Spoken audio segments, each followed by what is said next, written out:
Social and political commentary from a Christian male perspective. Grace and peace, everybody. When I first started Dear Woke Christian, I used to get in a lot of debates and arguments, and people get in their feelings because I kept saying that critical race theory is a cult. It's a religious ideology that ultimately does not and cannot coincide with the Christian ethic, the Christian gospel. It can't work. It just by default. So critical race theory, social justice, woke ideology is anti-Bible. It goes against what the scriptures teach. It's kind of like eventually you're going to, if you follow this out to its full illogical conclusion, eventually you're going to find yourself in a position where you're not a Christian or you're fighting against the Christian faith. Now, you're like, well, Jason, what are we talking about today? I'm glad you asked.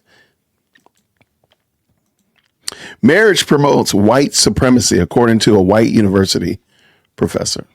This is what I'm talking about. This is the kind of foolishness that comes up in this woke ideology. Marriage fundamentalism, like structural racism, is a key structuring element of white hyper-patriarchal supremacy, professor says. Okay. So apparently, well, let's see what they got. Marriage fundamentalism, which, by the way, I have no idea what that is. What is marriage fundamentalism? I just believe in marriage. Like why is it got to be? I don't even understand how we got here. Marriage fundamentalism promotes the idea of white supremacy, according to a white George Mason University professor, Professor Brittany Latoya, wrote in the Journal of Marriage and Family. How are you writing in the Journal of Marriage and Family disparaging marriage? Oh my gosh. How did y'all let Brittany, how'd y'all let her talk? This is crazy. About her theory that marriage fundamentalism, like structural racism, is a key structuring element. That sentence makes no sense. These people have lost their minds. Marriage fundamentalism can be understood as an ideological cultural phenomenon where adherents espouse the superiority of a two-parent married family. Full stop. No, God made the two-parent married family structure. God instituted it in the garden. Man didn't come up with that. I'm telling you this. Like the logic just isn't logicking. A whole bunch of Neanderthals, a whole bunch of bachelors are sitting around a campfire and say, hey, Grunt, hey, Bob, what? I think we should take one woman and marry her and make her our wives and make it impossible for us to have any other women. And we just have kids with this one woman and they raise a family. And no man came up with that.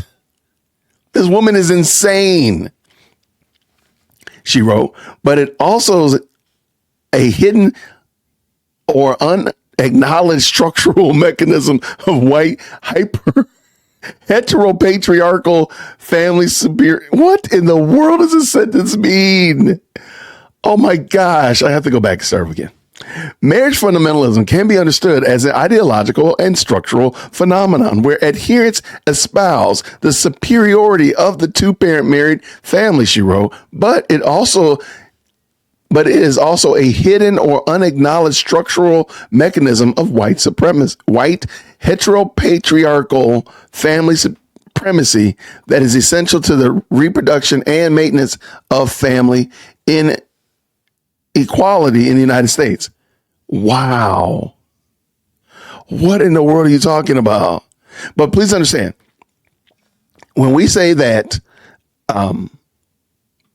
woke ideology is Marxist at its core, and Marxism is an atheist belief system. They don't believe that you own anything. You do not even own your children. You don't even own your husband or your wife. You're not committed to anything.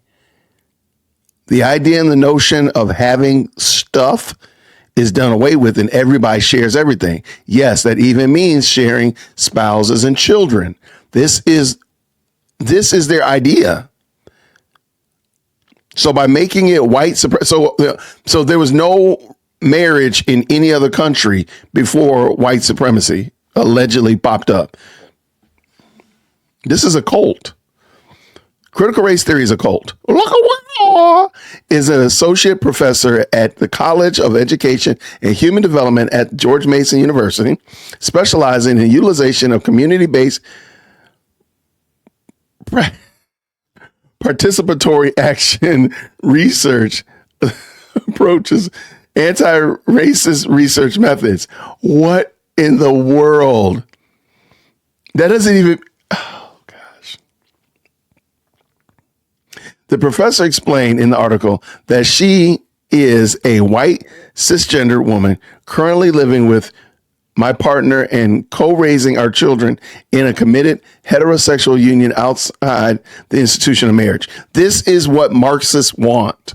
This is the fever dream of Marxism, to have men and women just kind of living together, doing things, of course, reproducing children, but nobody's taking ownership of it. Co-parent, co-raising, all this sentence makes, look, we shacking up and we got kids.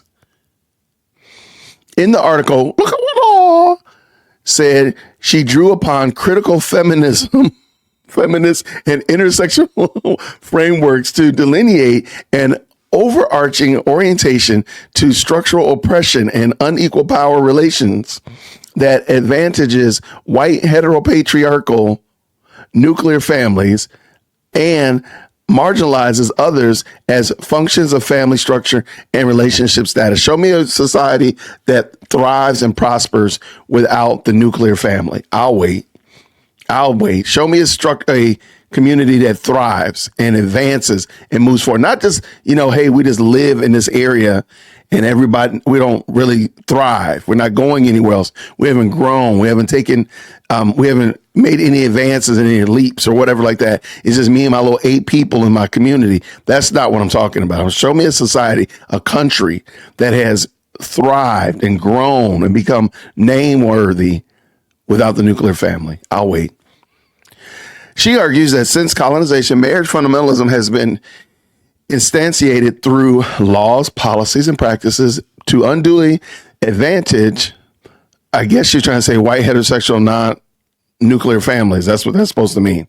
I don't subscribe to that. So I'm going to just say the nuclear family, while simultaneously marginalizing Black, Indigenous. So Black people can't get married. Oh my gosh. These people are insufferable. This is insanity. Indigenous, immigrant, women-headed, lesbian, gay, what? Families, among others. Look at what concluded by calling for family scientists to further integrate how marriage fundamentalism reproduces family inequality in American family life, and to work toward its dismantling. So do away with the nuclear family that God initiated. Please tell me in the comment section that I'm wrong for saying that this is a different religion. This is a different ideology.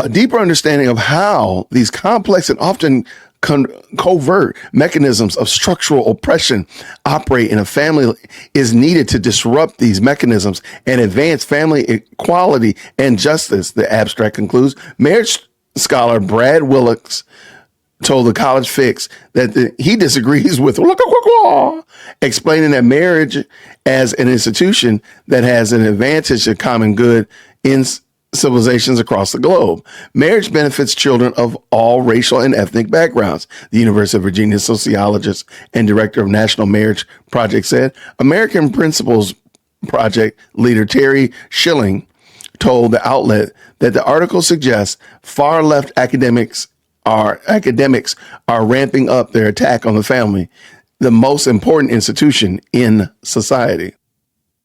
Although the social science on the immense benefits of strong, intact families is unimpeachable, this author simply waves them away, Schilling says. She ignores the extreme harm that has come to minority Americans as a result of family breakdown in their communities. I'm going to also add that our families and our communities are really all tied together. So it's not just minorities. Everybody is at a disadvantage when communities abandon the marriage structure and have children out of wedlock and children not raised in a two-parent home. Everybody's at a disadvantage. So it's not just, my only pushback on Schilling right here is it's not just minorities. It's everybody. White Americans, Black Americans, brown, all Americans suffer. People suffer when, and I think we would actually do ourselves good to do away, if we just did away with the minority, the fake groupings and just said, we're not better. Nobody's better when children are born out of wedlock and raised without a two-parent home.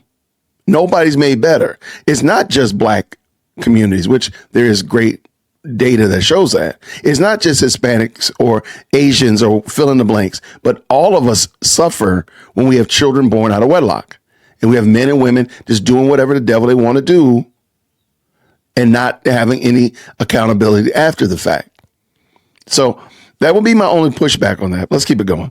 We need to be doing what we can right now to shore up the family, not tear it down. He added, otherwise, our society won't be reproducing much of anything in the very near future. Can we say amen? All right. Wait, is there more? That's the end of it. Okay, that's the end of it. Okay. Woo. So, once again, we're faced with the reality that this is a different religion, ladies and gentlemen. This is a different ideology. If you look, you can probably agree, like, yeah, they've been pushing a lot of stuff that runs afoul of the nuclear family. There's a reason it's called the nuclear family. It's the nucleus, the center. It's the hub that all the rest of society benefits and prospers and thrives from. So let's get into the comment section. Let me know what you think about it. Please, please give me your 2 cents on it. And if you are married, why don't you put the capital letter M and how many years you've been married in there? That'd be fun to see that. Shout out to all my married people who've been toughing it out, good, bad, or indifferent. Grace to you for doing that. And until next time, everybody, grace and peace.